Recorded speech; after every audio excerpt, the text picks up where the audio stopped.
If we go back over here, you can see that we have all 16 types of dyes. Now that we have access to all the different dyes in Minecraft, it's time to finally get to the thing that we've been leading up to. And that is, of course, the every color automated wool farm.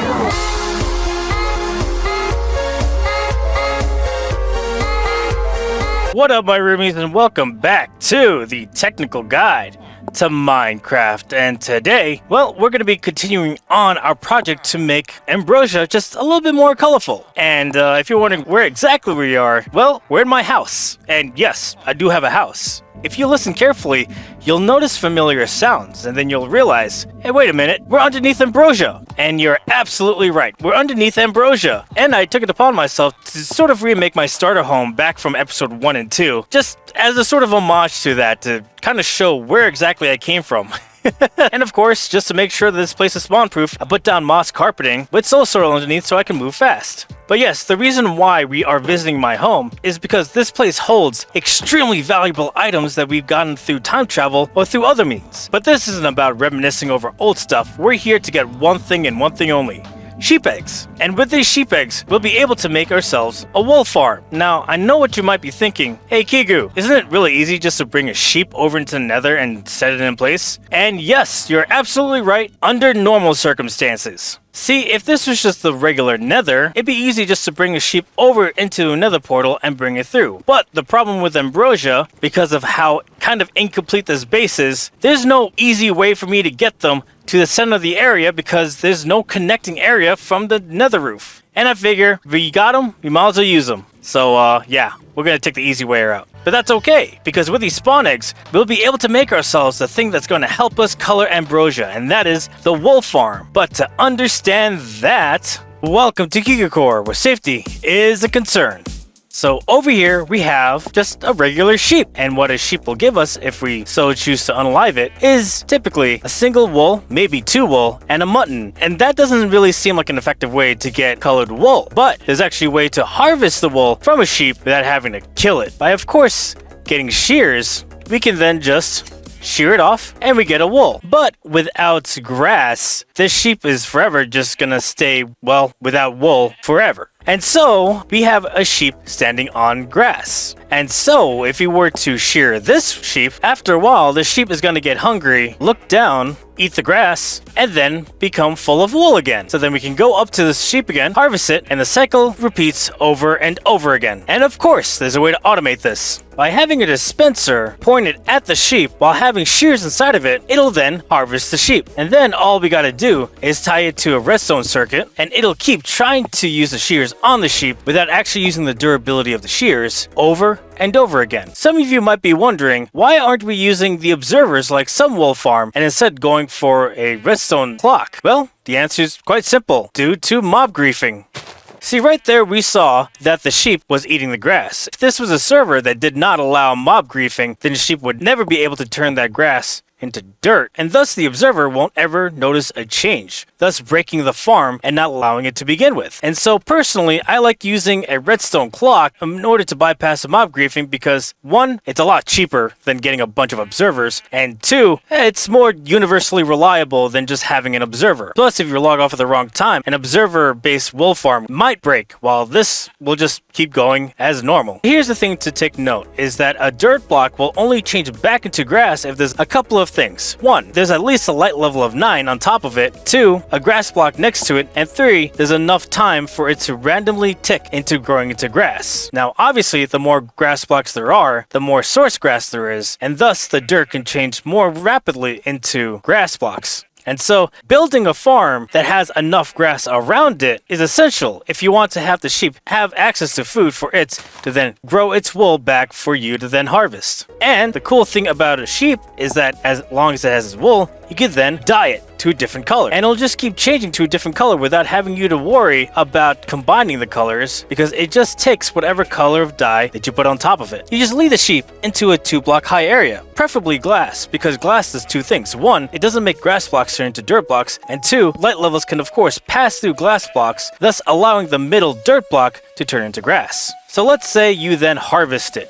How's it gonna get collected? Well, of course, through a hopper minecart. The hopper minecart will suck the wool through the dirt block into itself, into the hopper, and then into this chest. And so, if we were to have a basic redstone circuit going all the way down, with all 16 types of wool being dyed onto this sheep, what'll end up happening is a relatively simple wool farm that runs automatically by itself for as long as you really need to. And the good thing about this, as opposed to the observer-based wool farm, is that it comes with an on and off switch. And as you know, I do love me some on and off switches for any farm that we use. It's all really that simple. If you want to play around with this, it's going to be a world download and a schematic in the description below. And with that in mind, let's head back to the technical guide world and get to it. Quick interruption. I noticed that only 12% of you are actually subscribed to this channel.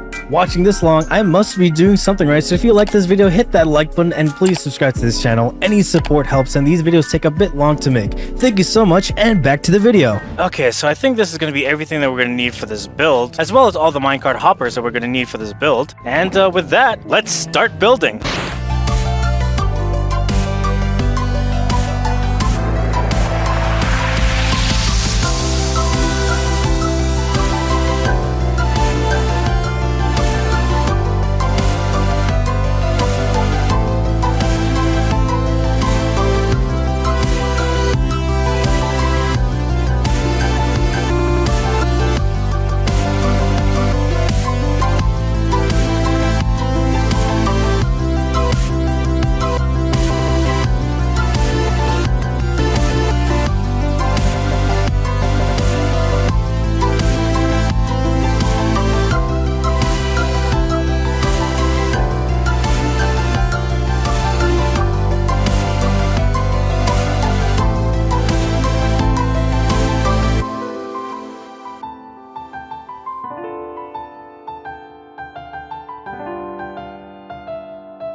Right, so while I did finish building this thing, there are a couple of concerns I have with this design. It seems that the corner dirt blocks are having a harder time turning back into grass.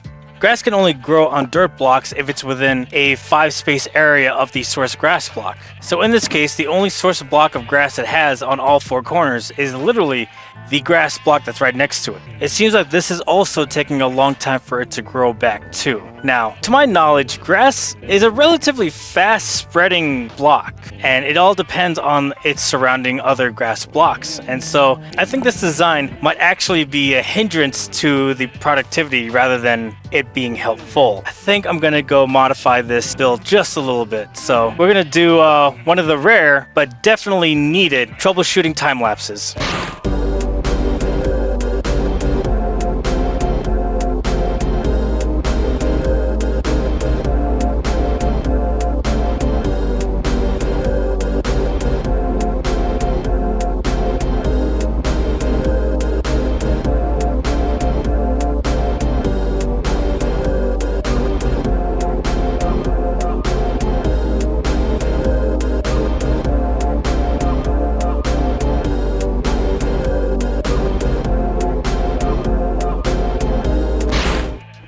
Okay, there we go. And now we have all of them being able to safely get their grass, and the corner pockets are able to get grass as well. Basically solves all of our problems we had with this original design pretty easily. One more thing that I'm missing from this, and that is of course shears. I've been so into this build that I've completely forgotten to get myself shears, and we're gonna take a moment and go get myself a bunch of Unbreaking 3 shears.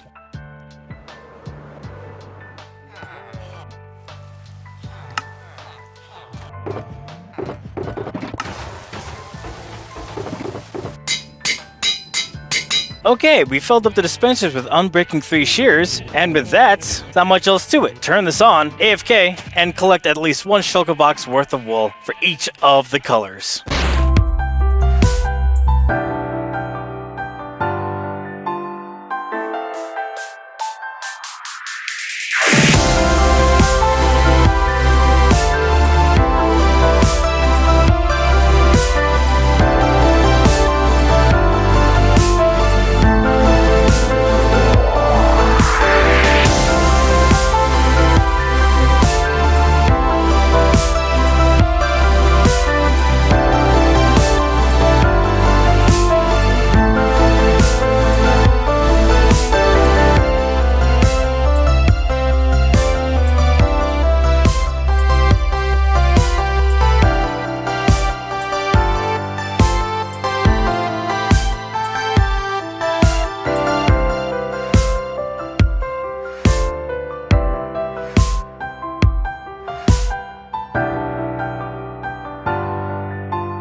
Okay, after going to work, I managed to get myself a shulker box of each color of wool. So I consider this a massive success. Although, as you saw, sometimes you need to troubleshoot some things, even if it's your own design. Now I'm gonna let this wool farm run and just have this one shulker box just for my own use. And because I'm letting it run, I'm gonna have more and more shulker boxes that I can have for the other server mates. But these aren't the only color blocks I could make in order to increase the colors in my base. There's also something known as terracotta.